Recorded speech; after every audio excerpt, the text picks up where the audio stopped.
Welcome to the MNCFL Weekly Show for Week 6.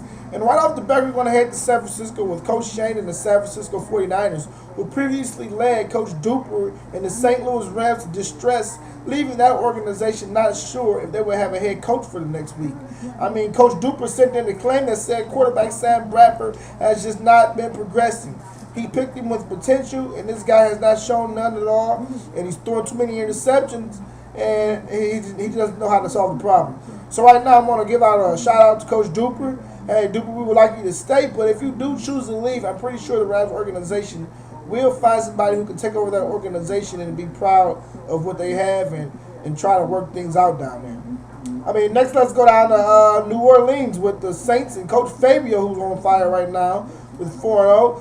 Maybe the bye week's going to cool them off, who knows? But next week the Bucs and the Saints are going to line up with the Buccaneers' newly acquired wide receiver Brandon Marshall off of a big game. The Tampa Bay Buccaneers said they're going to knock the Saints off the high throne. But right now, I just don't think the Buccaneers have enough firepower to deal with the Saints. Saints go 5-0 next week. For the Buffalo Bills, who's also 4-0. He's a Super Bowl champion. He's showing why he's the best in the league right now. But would somebody please knock his ass off the high horse, because I'm sick of his mouth. I'm tired of seeing the Bills on top, and the Bills are not the best team in the MNCFL and do not deserve to have that title. Next, let's go to the hottest team in the league right now, which is the Cincinnati Bengals. The Cincinnati Bengals are 5-0 with their latest win being over the New England Patriots, one of the league's most premier teams.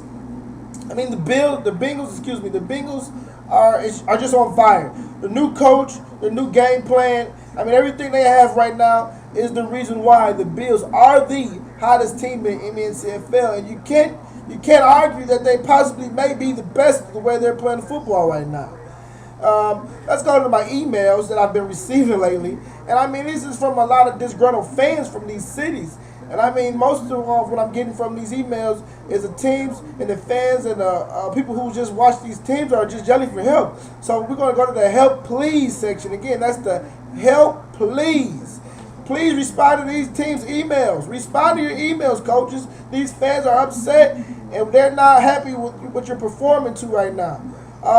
These teams are the Green Bay Packers and Coach Tex, just not getting it done. Has picked up a lot of talent on that team, but still no wins. The Detroit Lions, Coach Storm in hell, work on your game. It's a tough world. It's a dog-eat-dog world out there, and you're not going to get a win easily. However, though, next week that may come with the opponents you have. We got the Atlanta Falcons and Coach Spidey. Coach Spidey is having quarterback problems. Just traded Roscoe Parrish, who I personally thought could help put some points on that team, points on the board for that team. But now that guy's shipped out of Atlanta. So let's see what the Atlanta Falcons are going to do to try to get their first win next week. The Jacksonville Jaguars. Here's a team that got a lot of talent. A lot of talent. Unfortunately, they played a very hot Kansas City Chiefs football team last week and gave up a lot of points. But if this team has a permanent head coach, I'm pretty sure that this team will turn around pretty quickly. Let's go to the Seattle Seahawks. Coach Gerald and the Seahawks will face Naoki and the Arizona Cardinals next week, who's also on the help please section. And I'm thinking that Naoki and the Arizona Cardinals are going to get their first win against the Seattle Seahawks and Coach Darrell. The last team, who's also been in distress this week, is the Indianapolis Colts.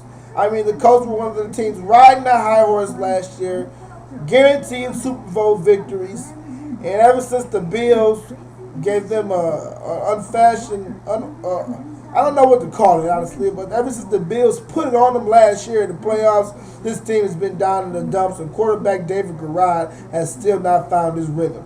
Coach JJ, don't leave the league, but again, we would like to see you stay, but if you leave, I'm pretty sure the Colts organization will be fine, and we'll have somebody that will probably be able to and happily step in your place and try to turn that thing around.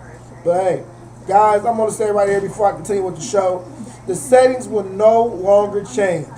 We will make no more changes. This is the time for guys to stop crying, get used to the way the game play, learn your style, figure it out, because we're not going to do any more changes. And the crying is getting real old. It's getting old. Teams win some, teams lose some. You can't not complain when you're on the high horse, but when you're on the other end of the shoe, you complain. I mean, some teams just don't play well at certain times. And no, please don't think that the real names are going to affect how the game play.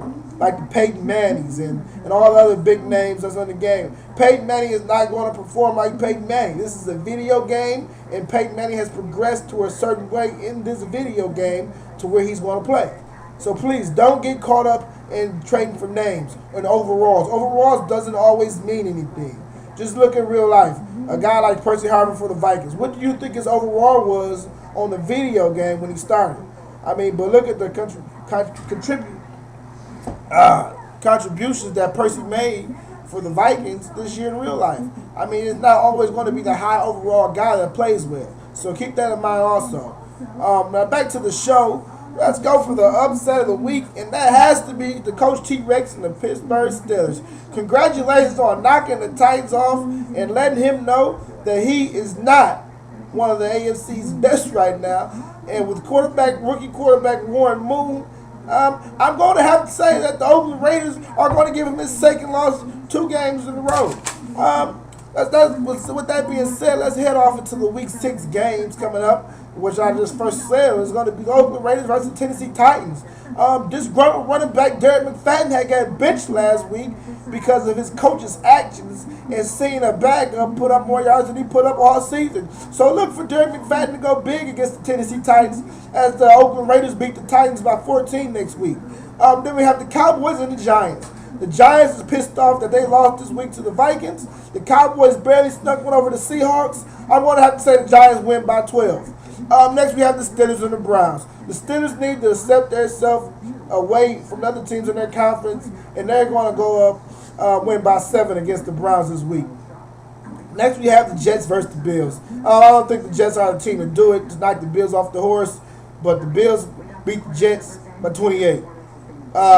Rams, Panthers. Rams, I mean, if the coach doesn't believe, neither will the players. Rams lose to the Panthers big time. Next, we have the Bucks and the Saints. Brandon Marshall, as I said in the show before, will have a big game for the Tampa Bay Buccaneers as he's helping out rookie quarterback Dan Marino. But will that be enough to knock out Coach Fabio and the Saints? No! And the Saints go big against the Bucks. The Cardinals and the Seahawks. Another comment already made on this game, and I think Coach Naoki will get her first win with middle linebacker Lofa Tatupu, who's just newly acquired from the previous week from the Kansas City Chiefs, will lead that defense into a victory over the Seattle Seahawks. Next game, Broncos versus Jags. The Jags are still ownerless. The Broncos are pissed. Peyton Manning has a good game. Willie Parker runs wild against the Jaguars and win big. Fans and Patriots. Woo, this is going to be a big one to call, but I'm going to have to say the Miami Dolphins over my mentor, Jeremy and the Patriots. I want to say Miami has won big last week, lost Ronnie Brown, lost Keith Langford. With these 2 guys coming back, those guys are going to be on fire. That team's going to be riled up. Coach Sam is going to pump that team up a little bit, and the Patriots are not enough to deal with the Miami Dolphins this game. Dolphins win by 10. Chargers and the Chiefs. Oh, what a game, what a game. The Chargers and Coach Mack are rolling in at 3-2 right now, with the rest of the teams in the AFC West. And the Chiefs will not fall behind. No way, no how to the Chargers. Jamal Charles rushes for 150. The Chiefs score big. The Chargers score minimum. The Chiefs win by 21. Next game, we're going to go to the Bears and the Niners. The Niners are hot. They're undefeated. Coach Shane has came back. Got Frank Gore rolling again. Bears are unsure what they want to do over there. I mean, so we're going to have to go with the Niners. Again, Carson Palmer goes for 350-plus passing yards against the Bears. The Niners win by 17. Next game, Packers versus the Lions.